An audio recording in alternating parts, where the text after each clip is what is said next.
Hey everybody, this is Francie Winslow. Thank you so much for joining me today. I'm going to jump right in with some ideas, some keys, 5 to be exact, keys on how to have a family worship time.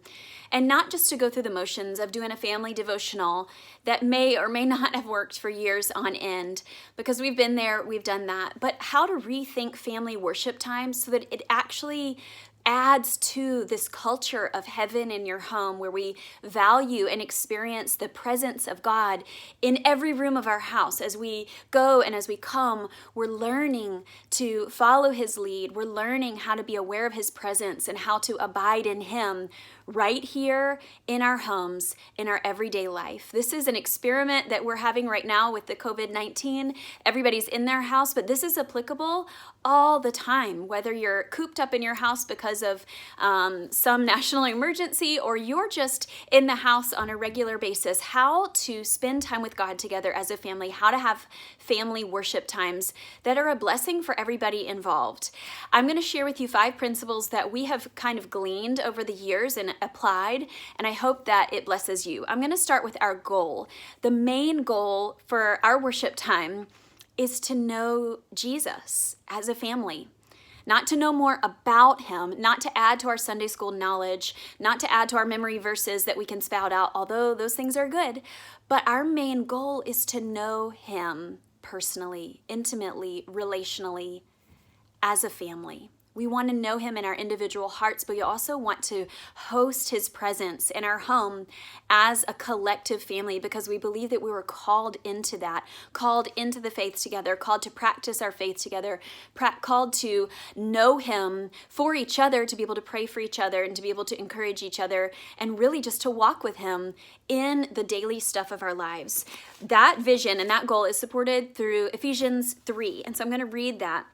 It's a beautiful prayer that Paul wrote, praying that Christ would dwell in your hearts through faith, that you, being rooted and grounded in love, may be able to comprehend with all the saints what is the width and length and depth and height, to know the love of Christ, which passes knowledge, that you may be filled with all the fullness of God. That might sound familiar. That might sound like, oh yeah, we've heard that before. But I want to pause on verse 19. To know the love of Christ that passes knowledge. The word to know is used there in 2 different forms. To know the love of Christ that passes what you know, what passes knowledge. So what's the deal with that? I want to share with you just really quickly so that this can spur on your thoughts and understanding of what it is to know Christ.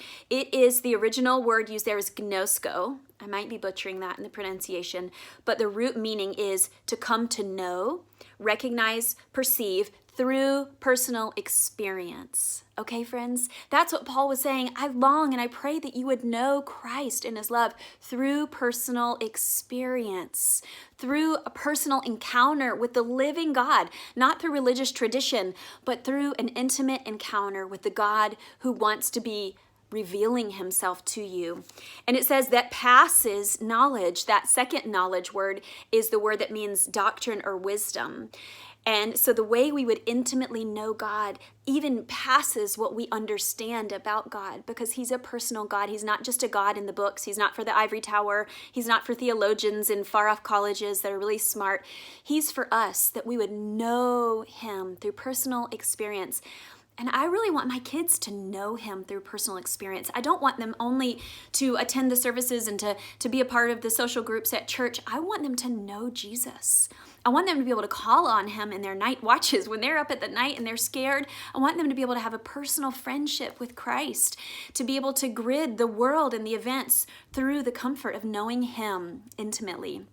And I want to do that together with our family. My husband and I both pursue that, and we're on this mission so that we can have a knowledge of God. We can have doctrine. We can have an understanding of what God is like. But that doctrine, I love how it even says in Philippians, Paul says, everything pales compared to knowing Him. That second word is the doctrine word, the knowing about God.